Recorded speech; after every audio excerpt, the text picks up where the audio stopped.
Hello, everyone. Welcome to another episode of the Cybersecurity Recruiter Podcast. Today, I'm joined by Andy Cottrell. How you doing, my friend? Doing very well. How are you? I'm good. Do you know what? I'm actually going to be a little bit rusty today because we've released an episode every week for as long as I can remember, but we've been about 12 episodes ahead. So this is like the first recording I've done forever, Andy, but I'm going to try my best. Cool. Trying to remember where all the buttons are. Exactly. But yeah, nice to see you. For everyone listening, me and Andy were chatting about economics or the economy in general, but we're feeling mildly positive about things, mate, aren't we? Yeah, particularly in cybersecurity, we're seeing a bit of a bounce from the end of last year with people deciding that 2025 is the year they're going to catch up because a lot of people dialed back on spending and projects and stuff in 2024. So I think the economy is looking a little better for 25, and also people are coming to the realization that this stuff just can't wait and they've got to get moving. So we're seeing a bit of an uptick at the moment. Yeah, definitely. And for people listening, we're recording this at the end of January. If you're on the jobs market and you've had a tough time, or maybe you're new into cybersecurity and you've been in the game or been trying to break in for maybe 12, 18 months, something like that. If that is you and you are listening, just hang on in there because if you've been on the market for the last year or so, especially the junior end or the middle or the mid to lower end, you've probably had a really rough ride. So I don't think that's a normal market at all. And what Andy's just said there is what a lot of my other clients are saying. People are starting to feel positive and get a spring in their step. Yeah, I think there's every reason to be in a good mood, Andy, hey? Yeah, absolutely. And we've got clients with open positions who are trying to fill them, and some of them are having a little bit of difficulty. So I don't know if the candidates have backed off and got depressed for a little while or something, but it's definitely time to get back and get that resume moving. There are opportunities. Yeah, no, fully agree. And I think as well on that note, before we get into things, for anyone on the candidate, if you can combine technical skills with the communication skills, with the ability to articulate risk in a clear and concise manner, and you can get yourself out there and you've got not a massive one, but you've got any form of online presence, I like to call it, making your resume 3D. If you've got any of these things or you're working towards these things, you'll either be hot property pretty soon or you'll already be hot property again. So yeah, no, I think security in general as well. But yeah, Andy, for the listeners that don't know you, started off life as a software engineer for many years, and you quickly progressed up to a head of an engineering position.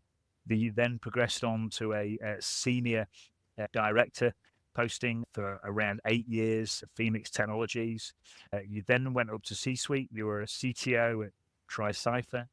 You were then a board member and chief scientist for the Security Consortium. You've held a position of the board member, the University of Birmingham, and also the e-risk industry safety community. And also, forgive me if I get this wrong, XOS? XOS, yep.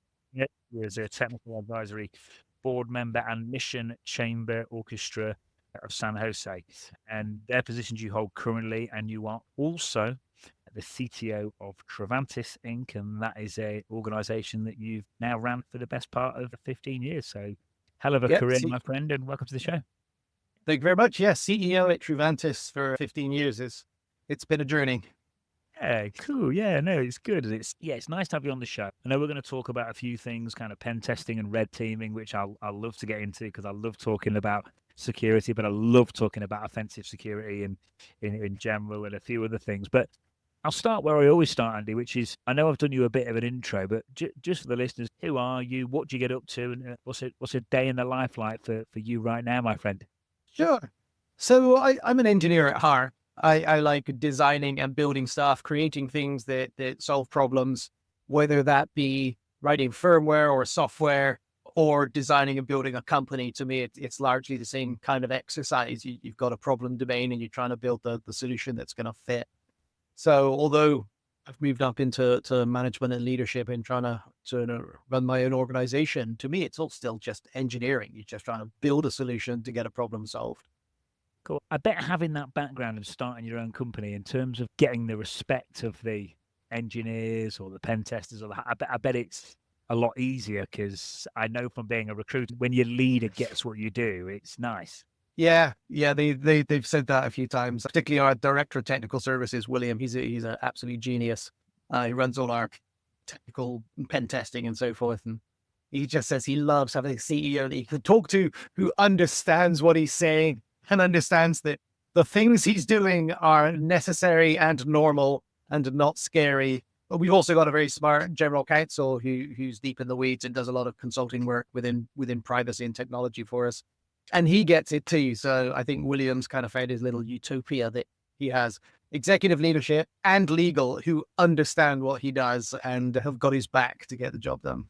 Yeah, no, it's really cool, and I know it to be true firsthand because as a recruiter, when I'm speaking to people that are passively looking for new stuff, it's one of the gripes that they have is that a new leader's been maybe drafted in, and that he or she just doesn't grasp what they do, and it causes friction. I'm working on another director of pen testing role actually for another company at the minute. One of the hard requirements is they have to still be really strong technically for this exact reason, because people appreciate it.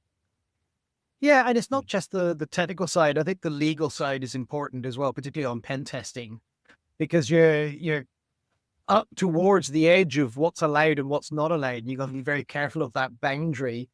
And the pen testers are often saying, this is what I've been hired to do. And then the legal department is like, you can't do that. That's dangerous and scary. But it's the job. And then the other way around, you also need an organization that understands how dangerous this stuff can be. I mean, pen testers have ended up in jail because the paperwork and the organization and the communication wasn't right and so forth. So we both got to support them in doing their job because it's clearly legal adjacent, right? You've got to make sure that you stay on the right side of the law and you've got all the authorizations, but also make sure that we're not putting people at risk and we've got them fully prepared and backed. Yeah, I'm sure you've got some stories, and I've heard all sorts of stories, especially on physical engagements. I've heard all kinds of crazy stuff going down. And then you get into the really interesting stuff. Is we had one once where we went through and we followed all our procedures, and then we found this really interesting vulnerability, and we started exploring it, poking through, compromised the system, and we were running away. And then we found out that wasn't even a client system. They gave us the wrong IP address. They gave us the IP address of something they don't own. And then suddenly, right, all the lawyers' phones are ringing and we're trying to sort stuff out. So it's you've got a plan to do it right, but you've also got to be ready for when somebody else gets something wrong and drops you in hot water, right? These are dangerous scenarios. Yeah. Well, thanks to that client for giving you the wrong IP. That wasn't very good. I mean, we make them fill out a form and sign in blood to say that they own these things. And yet they managed to give us a wrong one anyway.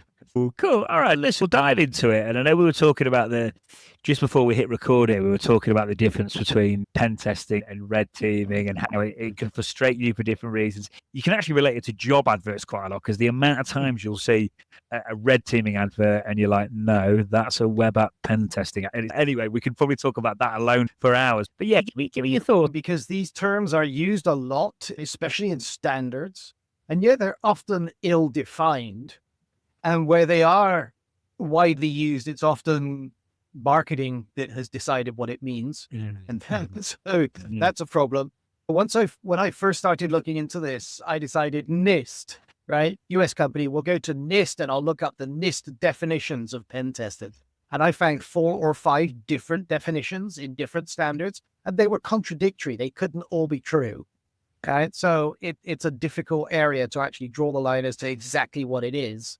And then you get people who are mis-selling things. So somebody will buy a pen test and they'll get given a vulnerability assessment report that says pen test on the cover. And you look through it and you think, well, what did these guys do? They ran a vulnerability scanner and then wrote up a report. There's nothing there. They didn't do anything. So for the first threshold for us is that for it to be a pen test, it's got to involve operator cunning. Right, that is the essential part, is that you've got a cunning expert who is trying to do insightful things that you can't get out of an automated tool. So that's kind of the threshold for it being penetration testing. But the other problem we see is the conflation of pen testing and red team exercises. I've been told by a leader at a reasonably large pen test consulting firm, the red team exercise is a pen test with almost no rules, right? Break no glass, break no bones. Beyond that, it's all fair game in a red team exercise. But if you constrain us, then it's a pen test. Someone else told me that a red team exercise is a pen test that includes social engineering.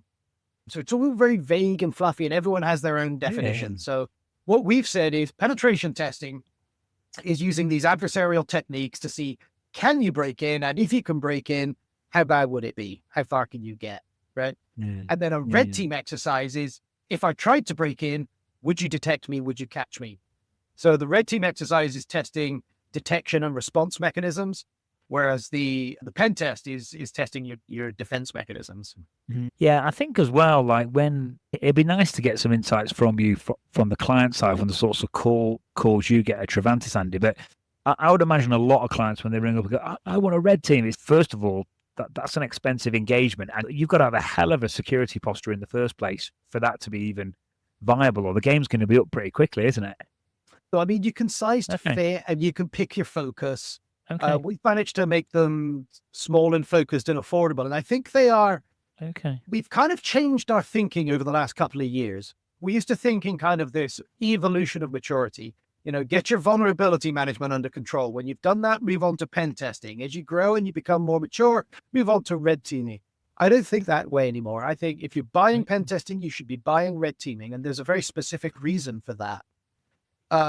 We say when we talk about the evolving threat landscape and how things are changing, there's this kind of newish mantra that you hear all the time of, the bad guys are inside your perimeter. They are in now. They've been in before. They will be in again. You need to adapt your security program to understand that they're in. So forget this hard perimeter model of keeping them out. They are in. So, okay, how do we evolve our security program in order to respond to that knowledge? And it's really quite funny to see people will go to all these conferences to get their CPEs and so forth, and they'll sit there and they'll soak this in and go, yeah, they're on the inside. That's a really important point. I've learned something today. Then they go back to their regular job and they don't change anything based on this new knowledge. But my argument is, if you're going to recognize that they're inside and they're going to be inside again, detection becomes hugely much more important. So pen testing, can they get in? Red team, will you find them when they're in? I think it needs to be elevated in priority these days, and you need to have a budget and then split it between pen testing and red teaming, because you've got to test both mechanisms. Yeah. I suppose a lot of it as well will depend on the client. I imagine you get some fairly sophisticated clients, and then I imagine you get some that they need some help and need educating, I'm imagining.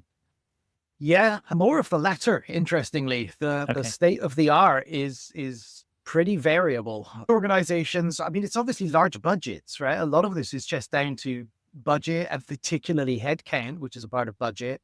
People are just, they don't have the bandwidth. So you've got to automate. And I talk to clients about in the US, we have this cybersecurity framework from NIST, which is promoted by the US government for everybody. And it has these pillars. It used to be 5 pillars. They've added a 6th, which is governance, which is great. But it's identify what you've got, protect it, detect when they're there, respond to and then recover after the attack, right? So it's all these things. You've got to move your automation to the left, right? Get your tools doing all this inventorying, understanding, reviewing, protecting, automate your hardening, automate your vulnerability assessments, try and get as much of that achieved for as little as possible on the budget, and move your skills to the right where people are actually watching, evaluating, detecting, responding, recovering. That's where you need to put your human effort, and put more effort into governance so that you know what you're doing and you know if you're meeting your objectives and achieving your plan.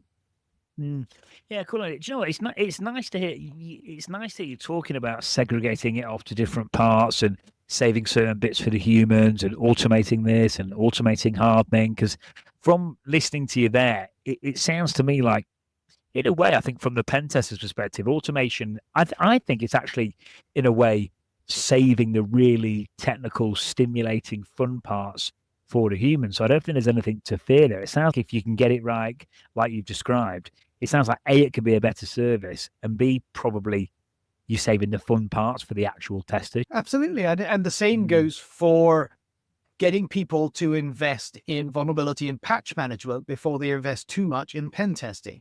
Right? Hiring a pen tester to tell you that you've got weak ciphers on your SSH ports, a vulnerability scanner could have done that, right? And yet we find this stuff all the time, missing patches, default passwords and things. Got to rely on automation and vulnerability scanning to find this stuff. Use tools to maintain and manage it, and automate your identity management stuff so that it just reaches out and keeps stuff in order. Automate your system hardening. have an SDLC process and a DevOps process so that your stuff is always hardened to a standard. Build all that, invest in that at a structural level so that when the pen tester comes in, he runs his initial reconnaissance to see what's there and to listen to the network and to run some vulnerability scans and do some nmaps and stuff. And he should be able to look at those results and say, okay, I've got nothing. So now I'm going to need to actually start working today and doing some really cool stuff rather than, okay, there's a missing patch there. It's a known vulnerability. There's an exploit in a library there. I'm just going to run the exploit like I always do, and I'll break in and then I'll get admin and it'll be easy, right? Your vulnerability management program should prevent that. And your pen testers should actually have to earn their living. Yeah, definitely. I was actually watching a YouTube video at the weekend. I don't know if you've seen this one, Andy. It was some hackers stole, I think it was 100 million or 1 billion out of a load of cash points from I think it was a Russian, and it was just, again, it was a known exploit in Windows, just not updated. That's all it was. The amount of times we hear that.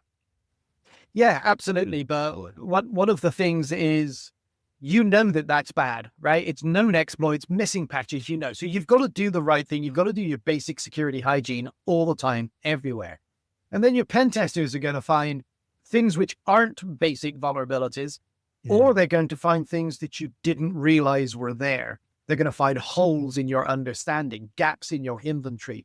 We broke in once to an organization through, I think it was a Windows XP server or something a couple of years ago. So it shouldn't have even been in existence. And the reason that it was there and unpatched was because it was a VM that some previous IT guy had set up years ago, and they had powered it off. But during a power outage of the host, it came auto-ran, and so it just popped back up again. Those are the kind of things where I don't mind that it was the pen test that found it, although really vulnerability management should be mapping out all your IP addresses. But that kind of, you had a good process, but you found a gap in the process. But what people need to do is move beyond what we call vulnerability whack-a-mole, right? So you do a test, you get some results, you fix all those things, and then you come back in a month for a VM, or maybe 6 months or a year for a pen test. You do it again, you get some more findings, you fix those things. You need to move beyond that. And when you get a pen test report, you need to almost open 2 tickets per finding. One is to go and fix the issue. The other is to see how you can improve your process so that that kind of issue either can't happen structurally or would automatically get caught and detected and addressed. Shouldn't be relying on the pen test to find the same issue or similar issues year over year. So I always like it when people go through the pen test reports with a fine-tooth comb and not just fix the findings, but fix their governance process, their security program, or not fix it, enhance it to say, okay, found a scenario that wasn't addressed. Let's go and fix that structurally from side to side. And then the other thing is, if it's a good pen test report, it will be long. I mean, we do pen test reports that are sometimes hundreds of pages, but we write that stuff for a reason. And a lot of it, tried this, didn't work. We tried this, didn't work. We tried this, didn't work, right? We give you the narrative of everything that we did. The reason we write all that down is so that you can see what the pen tester's doing, which simulates what an attacker would be doing.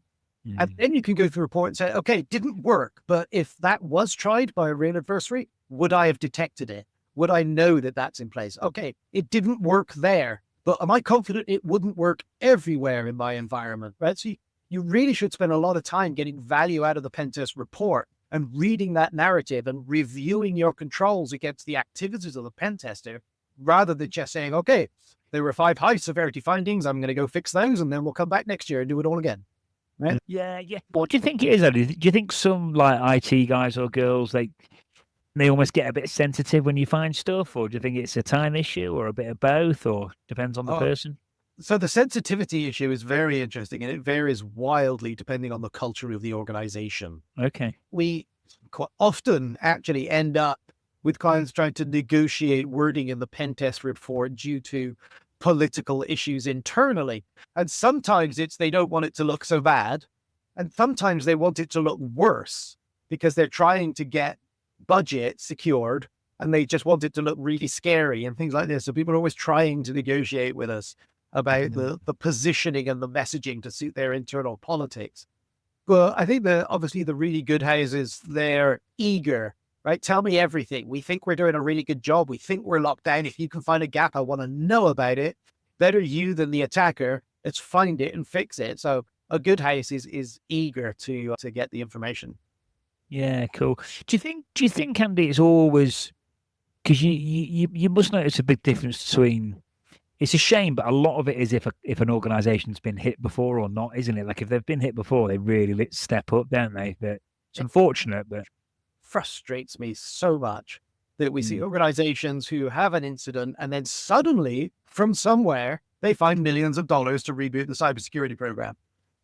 It's not a binary game, right? It's not do the program right and don't get breached, or do it wrong and you will get breached. It's not that simple. We talk in terms of risk, but risk is like going to Vegas and gambling, right? It's, are you going to win or are you going to lose? Well, there's a chance it could be either way.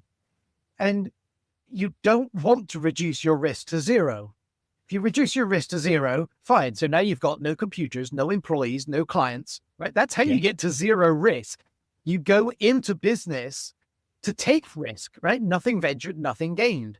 People are putting capital at risk when they start companies. They want risk. So really, cybersecurity is about optimizing risk. So the ideal situation is to say to a company, you need to build your cybersecurity program so that if you were breached, you would change nothing as a result, because that was just the way the math worked out, the way the dice rolled, but you had the right program to reduce the risk of that happening down to a small enough chance that it's not going to happen very often. And then you need to focus on response and recovery and business continuity. You need to make sure that so that if you do have something which is technically a breach or an incident, then it's not business impacting, it's not client impacting, those kind of things. So it's all an exercise in reducing risk, but you need to make sure people really understand what risk is. Risk is just another word for statistics. You're reducing the probability. So in 100 years, there's going to be a year of a 1% chance thing happening, right? That's what risk is. Yeah, I think business continuity is a massive one. If you get breached, that's one thing and it's bad. But if you're out of action for a number of days, weeks, or months, then that's a different ball game, isn't it? It is. And it's frustrating that people will suddenly find these not so much the incident response budgets, but the recovery and rebuild budget. Let's spend an extra 2 million really improving our cyber program. Well, why didn't you do that first? If you had the risk in the wrong place, why didn't you move it before the breach rather than waiting until after? Cool. So we were talking before, Andy, about when people see, were you meaning when they see attacks in the wild? They see attacks in the wild and they don't change off the back of that? Is that what you were alluding to before? It's not even so much attacks in the wild. It's more doing grown-up cybersecurity, and it's complicated, but it's not unknown, right? We know how to build a robust cybersecurity program with the governance cycle and risk assessments and business continuity plans, disaster recovery plans, hardening, pen testing, vulnerability. We know how all of these pieces, what they are and how they work together. People don't do them. They do them, when they do them, they often do it for compliance. So when we get an inbound lead, we say to people, okay, you've come here, you're buying, we were talking pen testing, you're asking for a pen test. Okay, firstly, what is it that you need to make sure that they're using the word the same way we do? And then we ask, why do you want this? What's the driver? And most times, sadly, they say, it's compliance, just need to check the box. I've got an obligation to do a pen test. I don't want to spend any money. I want it done quick without disturbing the rest of our operations. Just need to check the box. That's the wrong approach. You got to worry about the risk to the organization. Cybersecurity and privacy are about managing business risk, and everything needs to trade back up to that. Yeah, I suppose when you get a client that is just ticking a box or whatever, to then get them to look at the report and look at the processes associated with that vulnerability and stuff like that, I can imagine that's tricky at that point. It is tricky. We try to write these executive summaries in the report, which are digestible by leadership. And in there, we often say scary things about, in summary, of the environment that we found and the lack of diligence necessary, if necessary, because it's just so common that people are not doing it right. And doing it right is well known. It just requires budget and it just requires a commitment.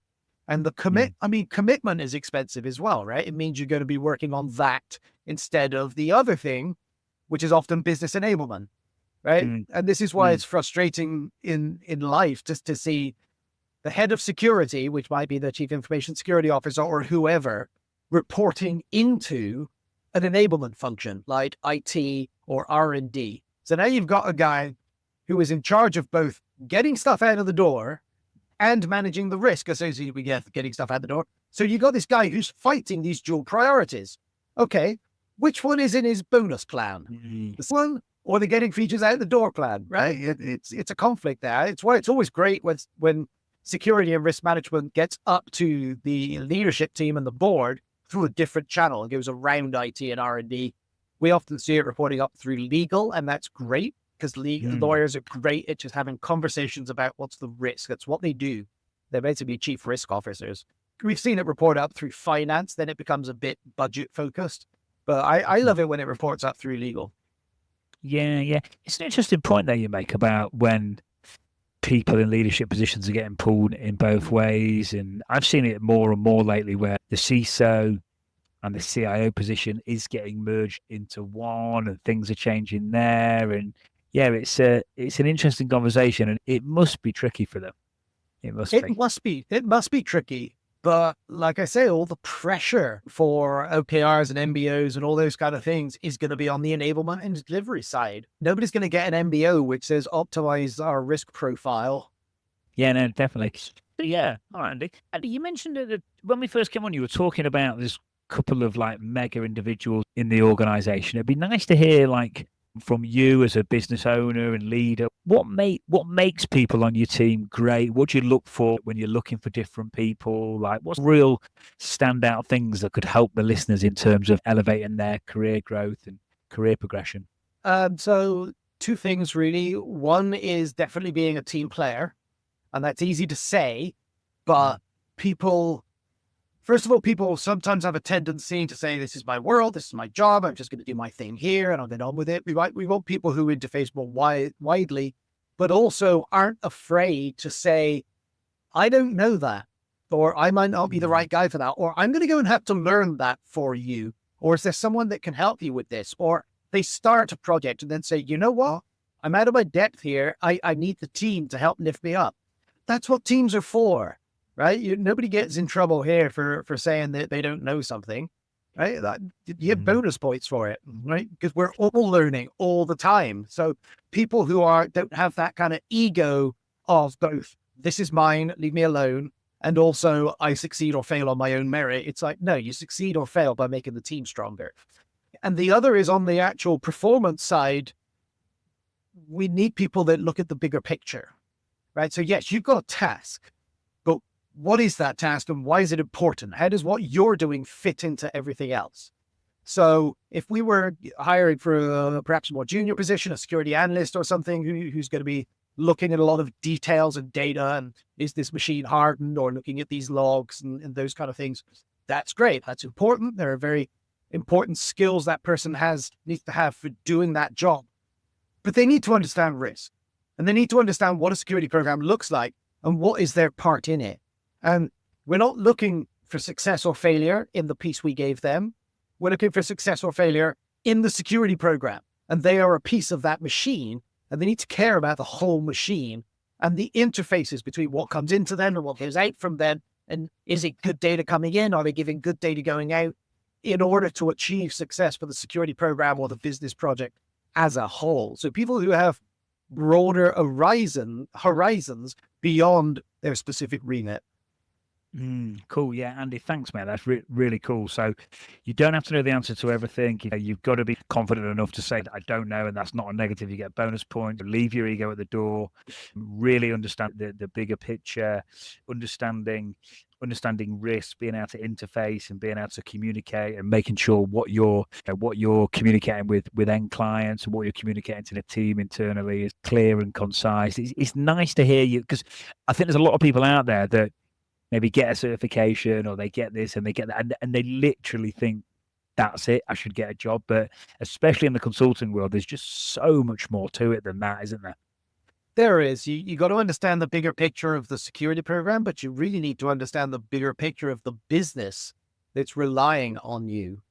And the same applies actually for pen testing. Pen testing is a very interesting space. And it's funny, it's the cool and sexy one that everyone wants to do, right? When I'm meeting with young people, graduates, whatever, and they want to go to cybersecurity, okay, what role are you looking for? Oh, I want to be a pen tester, right?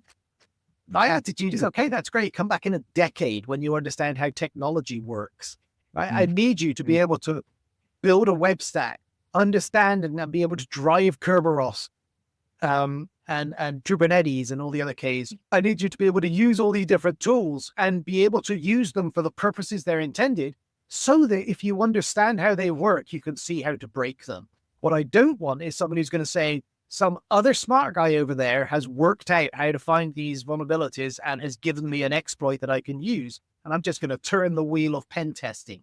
I need people that really understand the environments that they're attacking. Yeah, and I think that it's true what you say. You talk to anyone that's trying to break in, and it's, I want to be a hacker, or I even want to be a SOC analyst. And I don't know if, I agree with you, I don't know if stepping in from that realm of never been doing it straight into a hacker, is it even possible? I think you've got to come in through, ideally, like a sysadmin, IT role, help desk, maybe come in at GRC, something like that, and then eventually work your way up and get that foundational knowledge, apart from maybe the odd one or two that can just, maybe not. But I think you've got to have that proper route through your career. It's ideal. Having said that, it's often not economically possible as an employer, right? I can't just have only senior people. So we need to build structures so that every pen test has a senior person involved, and making sure that anyone who's new in their career is being supervised and supported. But to anyone who's actually trying to build a career in pen testing, I would say spend 50% of your learning on learning pen testing, and the other half on learning IT and R&D and write code and build solutions and understand how stuff works, because that's the stuff you're trying to break. You need to know how it works.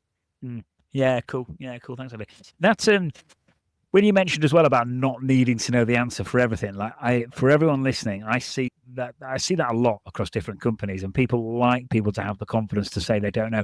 I've even had it where people will put an interview question in there that is literally impossible to answer because they just want someone to say, I don't know. Yep.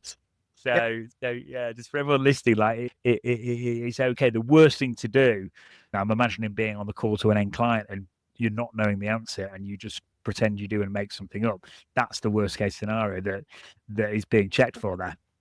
So I went for an interview once myself where there was a question which contained an error. And I've used that technique as well to ask a question which contains an obvious error. And I'm not even looking to find out whether they spot the error because it's so obvious. What I want is for them to pipe up and say, that's actually wrong. I bet that's quite, what's the ratios? What's the hit rate? That 50-50. I do really. That's a huge skill. And particularly to be able to challenge authority, right? I'm the CEO of the company. I rely on people telling me I'm stupid and wrong, right? Because otherwise everyone just does what I say, and that's just supremely scary. Yeah, it could be good fun though, mate. And also as well, I think having the confidence to pipe up, and also it's probably quite interesting for you to see the way they approach that situation as well. Is there different ways that people do pipe up? Some are maybe really good at handling it and some maybe aren't. I bet that's quite interesting as well. It is. I mean, how much tact and diplomacy, and as we're a consulting firm, tact and diplomacy is huge, right? So are they going to look at it and go, well, that question's stupid, right? Okay, that's one approach. Or are they going to say, there's some implications in that question which may not actually be fully true in all scenarios, right? That's another approach. So seeing how they actually phrase it when they do flag it is also very insightful. Yeah, cool. All right, in terms of on the business itself, for people listening that might want to, can you tell us about how Truvantis started? What was it like taking the leap from, so you was a software engineer, then you was head of engineering, hold a director position. So you were going that way gradually, but what was it like actually taking that? Surprising. It wasn't actually a plan to start my own company. So I was with TriCypher. I was the CTO there. And after I left there, I was just working out what I wanted to do next. And I ended up doing a bit of consulting, helping some friends out, and then a bit more consulting. Then I got my friend to come and help me with the consulting because there was so much. We kind of rolled backwards into having a company. Okay, cool. Okay, so it was quite a transitional phase then, really. You were permanent contracting consulting, and then it just gathered momentum through doing a good job referral. Yeah. The early years were definitely built by networking and referrals. Yeah. Yeah, cool. Yeah, but I think that's something I push that on the pod quite a bit as well. I think like me and you, the likes of me and you working remotely and stuff, I think it's fine. But I think for like people breaking in or people at more of a junior level, if they're just working remotely and they've never maybe networked and stuff like that, I think they're missing out on a big trick. I think it's huge at the start of your career, especially for breaking in. You mentioned talking to graduates at conferences earlier and stuff like that. It's the place where it all happens, and it's a place where the biggest amount of learnings are done as well, I think. I agree. Although conferences, you got to be careful and pick and choose because a lot of them are very vendor driven, and you go into the sessions and you're just learning about why all the reasons that you should give the vendor money, and they will kind of spin the learning in order to feed you into, and the obvious solution is to buy our product, right? So you got to be still careful with some of the conferences. The other place in the US, I don't know elsewhere, but in the US, there's a lot of local chapters for business organizations. So we have the ISSA for people who build security programs, and ISACA for the auditors and also the builders, and OWASP and lots of other groups that you can go to once a month or something. And the information is often, sometimes it's vendor speak, but it's often very insightful. And you get to meet lots of cool people, often in senior positions in the industry. And that's great from not just career opportunity, but also getting yourself a little part-time mentor who will coach you through stuff and help you think through next steps and things. So I'm a big advocate of these industry groups that you could join, particularly if you're earlier in your career. Just go out and make friends and learn something. Yeah, I think so. I think it's massive, and I think it's a part that almost has to be spoken about these days because it's so easy just to sit behind a screen and not. It's one of the reasons why I wanted to start the podcast, Andy, because it's like my travel time, my commute time is pretty much non-existent these days. So why can't I take an hour out of my week, even every week, and just do this and have a nice chat, because we're so much more efficient these days. Then you mentioned there about vendor speak and careful going to conferences and stuff like that.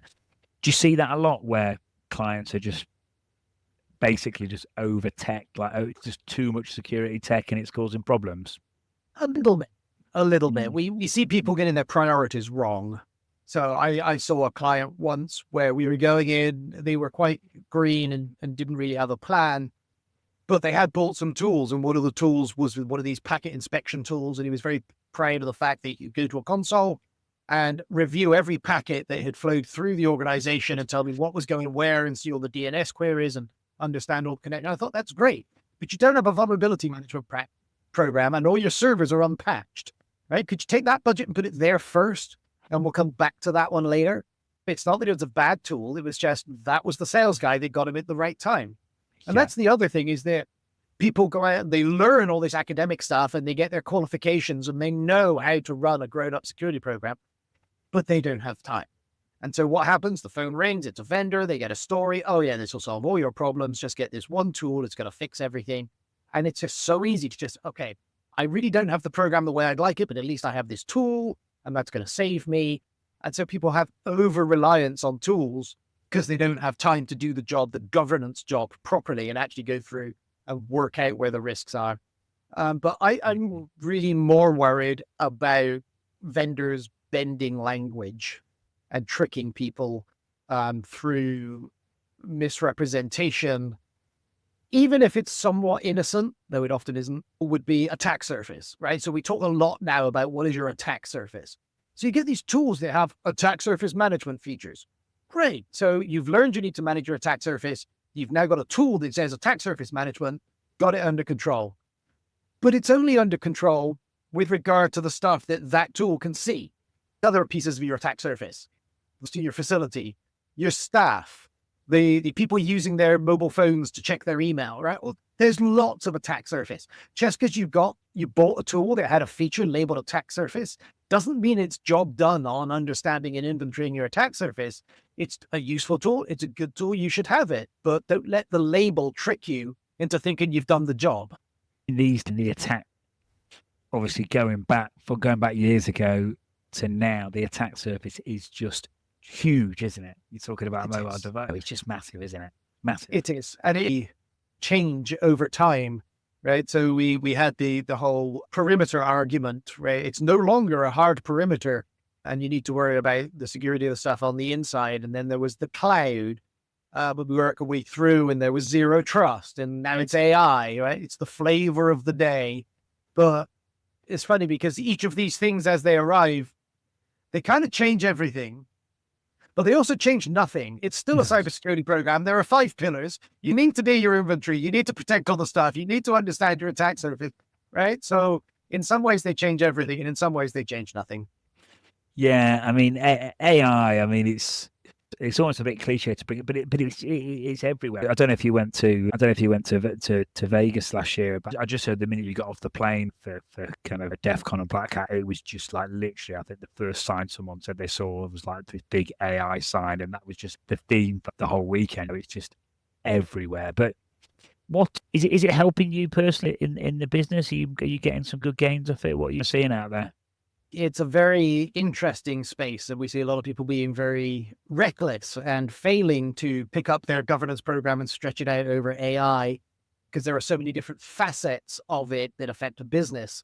We use it internally for some things.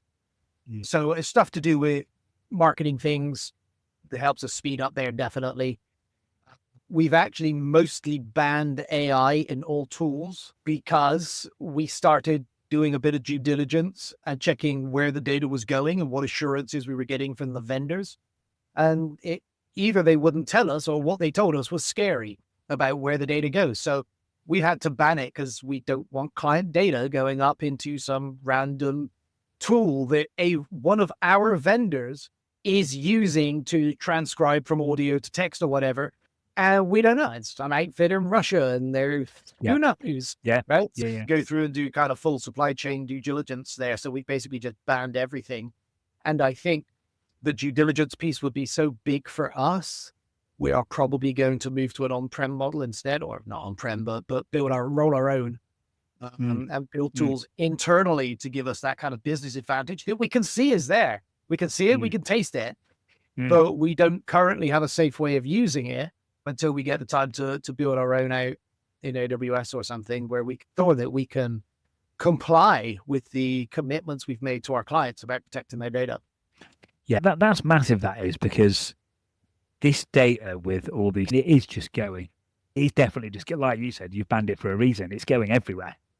We looked at one of the security statements from a vendor, and I can't remember which, but we were looking at the Microsoft AI and Zoom and Box and everybody else, all the tools that we use.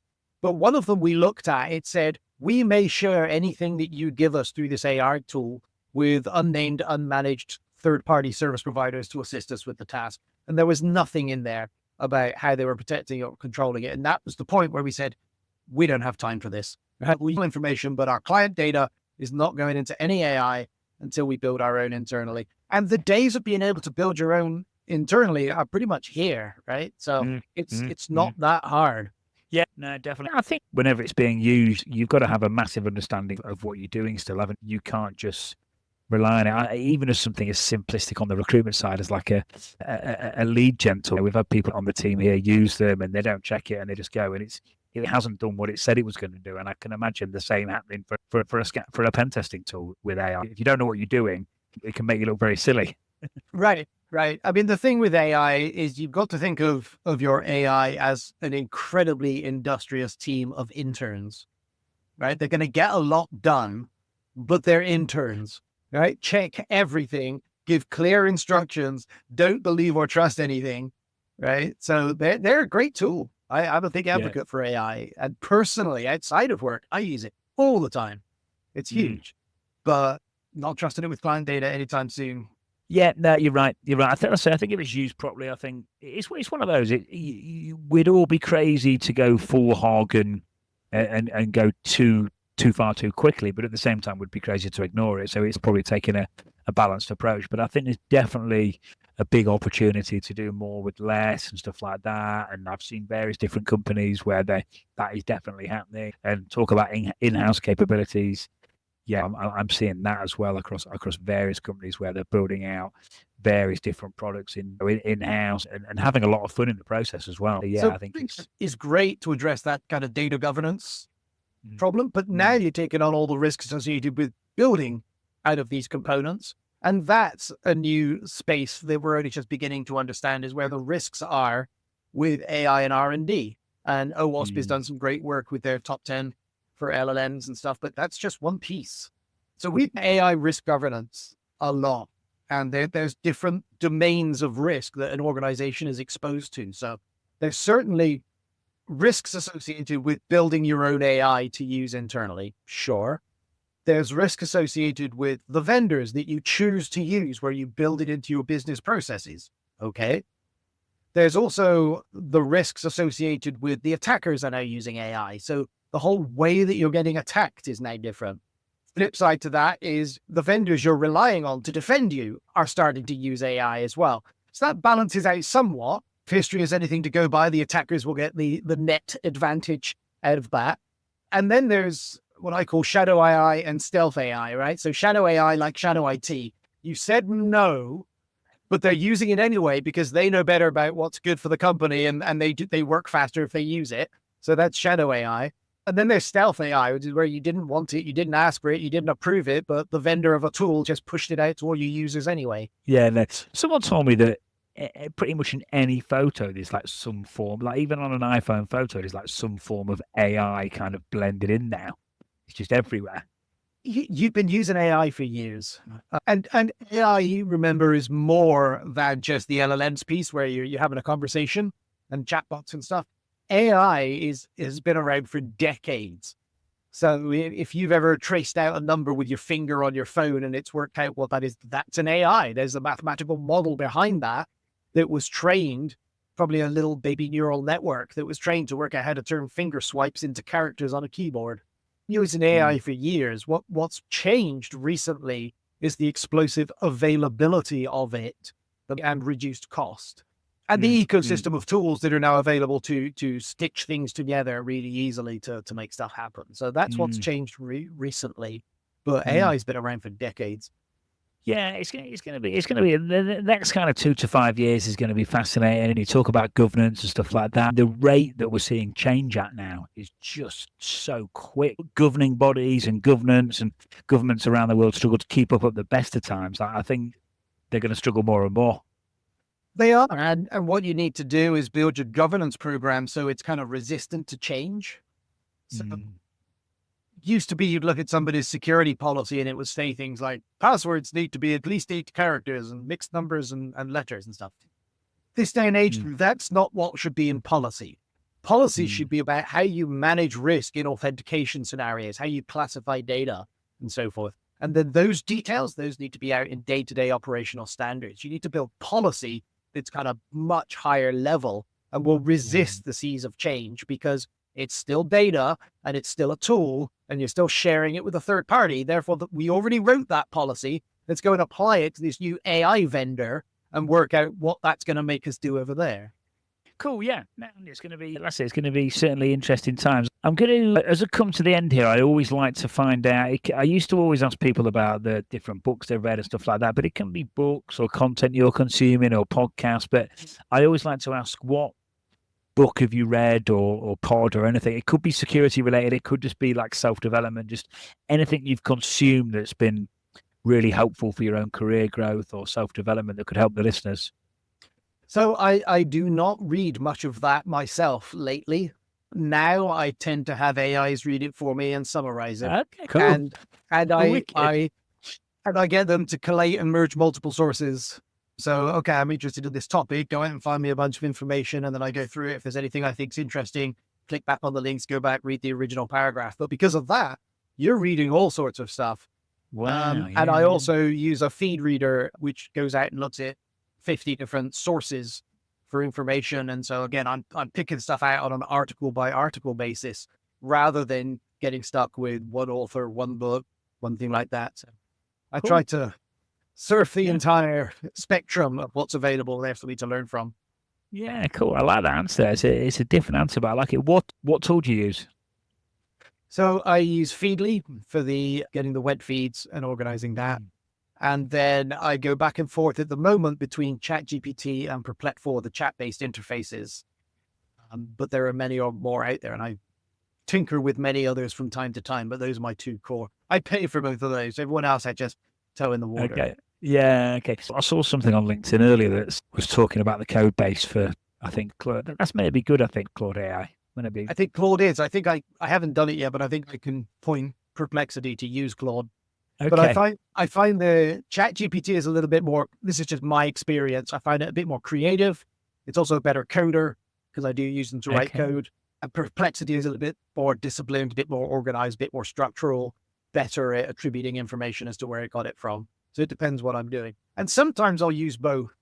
And if I'm writing up a piece, I'll write an outline of what I want to say. I'll give it to one of them, say, expand this out to 500 words, take that, edit it a bit, and then give it to the other one and say, improve this for style and tone, to edit that, and then give it back. And I just go back and forth, and they can both play with it until it's in the state that I'm happy with.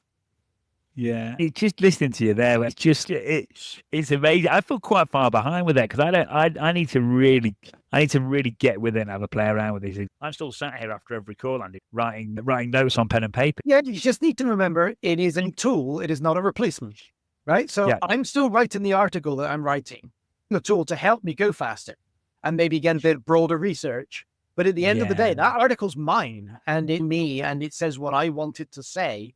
These tools are just helping me go a bit faster. Yeah. No, it sounds good. No, it sounds good, my friend. But yeah, exciting year ahead planned, feeling optimistic? We are, big growth year for us. And also, I think, a good transformative year for a lot of our clients, finally getting time and budget to work on the programs they've been aspiring to. So should be good. Yeah, I think so. I think so. I think it's like we said, ever since COVID, like the world just seems really crazy, like all over the world. Like it's, obviously, COVID was just the economy just went boom, and then it kicked back the other way. I feel like we're still almost recovering from that. But yeah, Andy, an hour soon goes quick, so we'll wrap it up here. But I know you're a busy man, so I'll let you shoot. And thanks, mate. It's been really nice to sit down and have a good old chit chat. Great, enjoyed chatting with you. Talk to you again soon. Thanks.